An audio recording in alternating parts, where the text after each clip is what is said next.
intinya begitu. Tapi di dalam evaluasi saja diberikan preferensi, kontraknya tetap sesuai dengan penawaran. Jadi bagaimana cara menghitung preferensi ini ada rumusnya, tapi nggak usah dihafalin lah.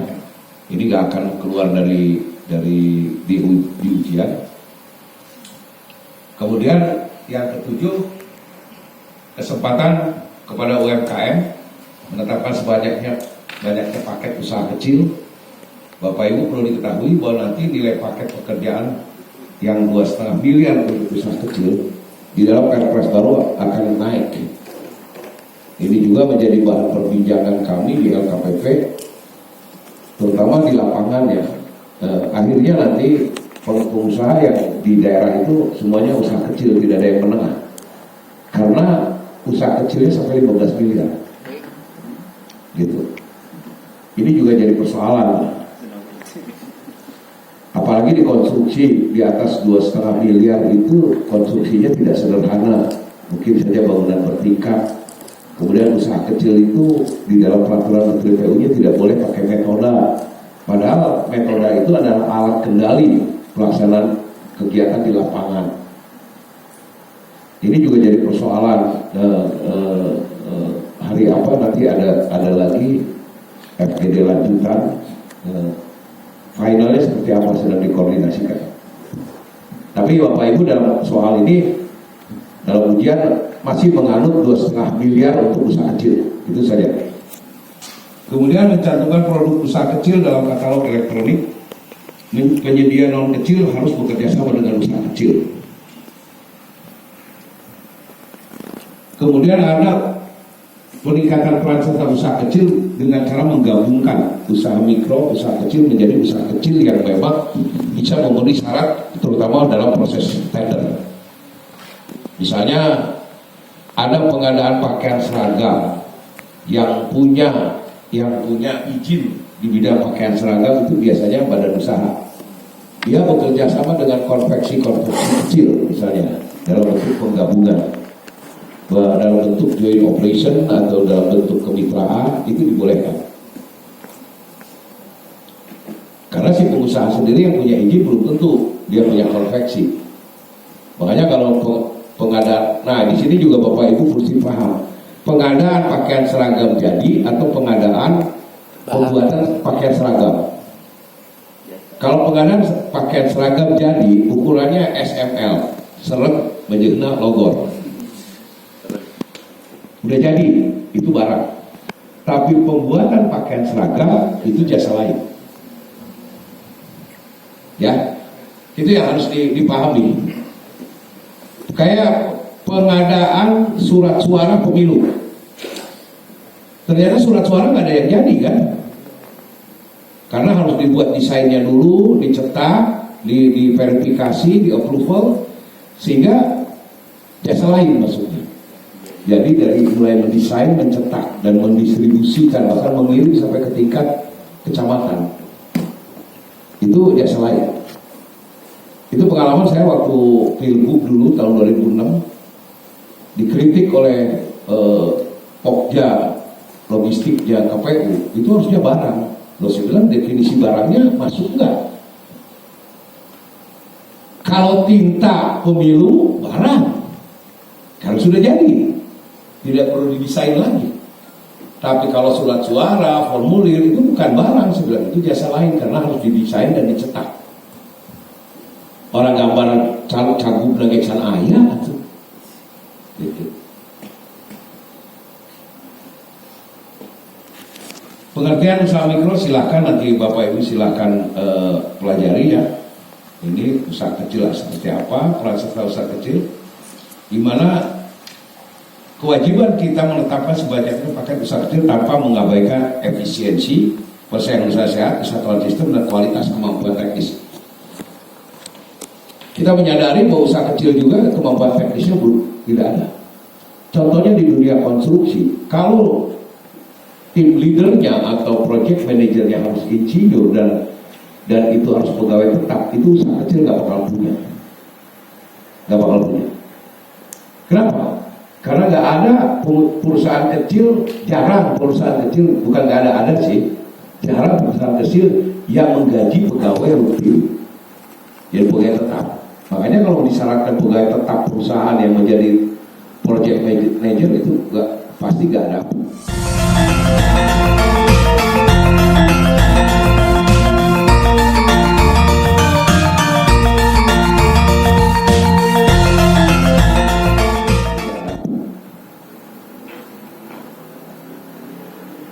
Kemudian disyaratkan proyek manajernya harus SKA Madya, site engineer-nya Madya dia nggak punya.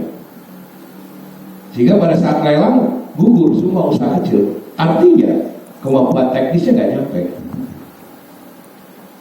Makanya pada saat lelang ulang masuklah menengah ke dalamnya. Gitu. Jadi biasanya kemampuan teknisnya kalau dilihat dari proses lelang dan tidak dapat dipenuhi oleh usaha kecil, itu bisa jadi bahan sebagai reasoning. Bahwa kalau kita hanya ngomong mengarang-arang nggak ada di usaha kecil tapi nggak ada buktinya, itu jangan. Kemudian kembali lagi nilai paket pengadaan barang pekerjaan konstruksi paling banyak 2,5 miliar dicanangkan bagi usaha kecil. Konsultan tidak ada segmentasi. Kecuali konsultan konstruksi diatur oleh Permen PU. Ada kecil, menengah, besar. Tapi konsultan non konstruksi tidak ada segmentasi perusahaan. Sepanjang badan usaha itu bisa memenuhi persyaratan yang diminta, itu is okay. Tapi biasanya di Inkindo itu di asosiasinya sudah diatur. Kalau kamu kecil jangan main di atas 500. Menengah itu main sampai dengan 2,5 miliar. Kalau di atas 2,5 miliar itu usaha besar. Misalnya begitu. Kemudian mencantumkan produk barang jasa usaha kecil di katalog elektronik ini kewajiban. Kemudian penyediaan non kecil dapat bekerja dengan usaha kecil dalam bentuk kemitraan, subkontrak atau kerjasama lain. Jika ada usaha kecil yang memiliki kemampuan di bidang yang bersangkutan. Jadi kalau proyek di 20 miliar itu ya kasihlah usaha kecil itu misalnya menjadi supplier, menjadi pemasang instalasi dan sebagainya, asal jangan pekerjaan utama yang memang mampu dilaksanakan oleh usaha kecil. Itu kesempatan pada UMKM. Kemudian mendorong penelitian dan industri kreatif. Penelitian ini pelaksananya diperluas. Kemudian penelitian berbasis output dapat lebih dari 1 tahun. Industri kreatif meningkatkan aset potensi industri, mendorong inovasi, meningkatkan kesadaran potensi industri, apresiasi industri kreatif yang masuk ke hakim. Dan itu nanti diatur lagi bahwa yang punya hak kekayaan intelektual boleh dilakukan penunjukan langsung. Gitu. Nanti untuk penelitian akan ada sesi berikutnya. Pelaksanaan pengadaan berkelanjutan ini menguntungkan secara ekonomis tidak hanya bagi perangkat daerah, tetapi juga sebagai pengguna, tapi juga untuk masyarakat, mengurangi dampak negatif terhadap lingkungan. Dan ini dalam Perpres baru dirinci sekali kewajibannya. Melaksanakan pengadaan berkelanjutan memperankan aspek ekonomi, yaitu biaya produksi barang jasa sepanjang usia barang jasa tersebut. Jadi cost-nya tidak tinggi secara ekonomis, tetapi aspek sosialnya, pemberdayaan usaha kecil, jaminan kondisi kerja yang adil, pemberdayaan komunitas dan usaha lokal, kesetaraan dan keberagaman. Salah satu alasan kenapa Perpres ini direvisi karena Undang-Undang Cipta Kerja. Salah satunya ini aspek sosial, bagaimana pemerintah juga memberikan ruang yang lebih besar kepada usaha kecil. Itu dalam Undang-Undang Cipta Kerja sangat diamanatkan. Itu salah satunya. Kemudian aspek lingkungan hidup, mengurangi dampak negatif terhadap kesehatan, kualitas udara, tanah, air, menggunakan SDA sesuai dengan ketentuan. Bapak Ibu perlu diketahui dalam di PP 22 2020 itu AMDAL, analisa dampak lingkungan, dan ANDALALIN itu harus menjadi bagian dari perencanaan. Dan selama ini itu dipisah. Tapi kalau melihat ke ke peraturan pemerintah nomor 22 tahun 2020, studi AMDAL dan AMDAL Alit itu menjadi bagian perencanaan pembangunan. Kemudian di mana pelaksanaan pengajian berkelanjutan ini di PA-KPA dalam perencanaan menganggarkan itu sudah masuk bagaimana ininya. Nanti di persiapan baru akan dirinci. PPK di spek teknis KAK atau rancangan kontrak juga bicara masalah bagaimana pengadaan berkelanjutan. Misalnya salah satu contoh, tapi apakah mungkin? Misalnya bahan bangunan seperti batu pasir harus berasal dari produsen yang memang melakukan recycling. Misalnya batu yang melakukan penyelamatan lingkungan, tapi itu mungkin enggak, karena tukang batu nggak sampai gitu ya Bu ya. Pasir misalnya itu dari Subang itu digali aja, tidak ada usaha konservasi lagi, gitu. Tapi kalau itu diterapkan, apakah mungkin pembangunan bisa jalan atau tidak? Itu juga persoalan. Gitu.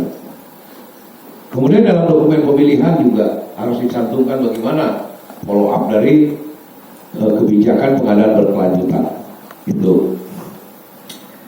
Itu yang menyangkut kebijakan. Kemudian prinsip pengadaan. Prinsip pengadaan ini efisien.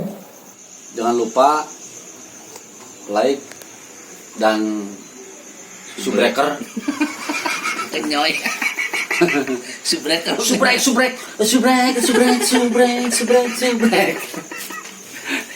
Yang penting tonton terus Rayi and Raka. Subscriber. Lebih keras.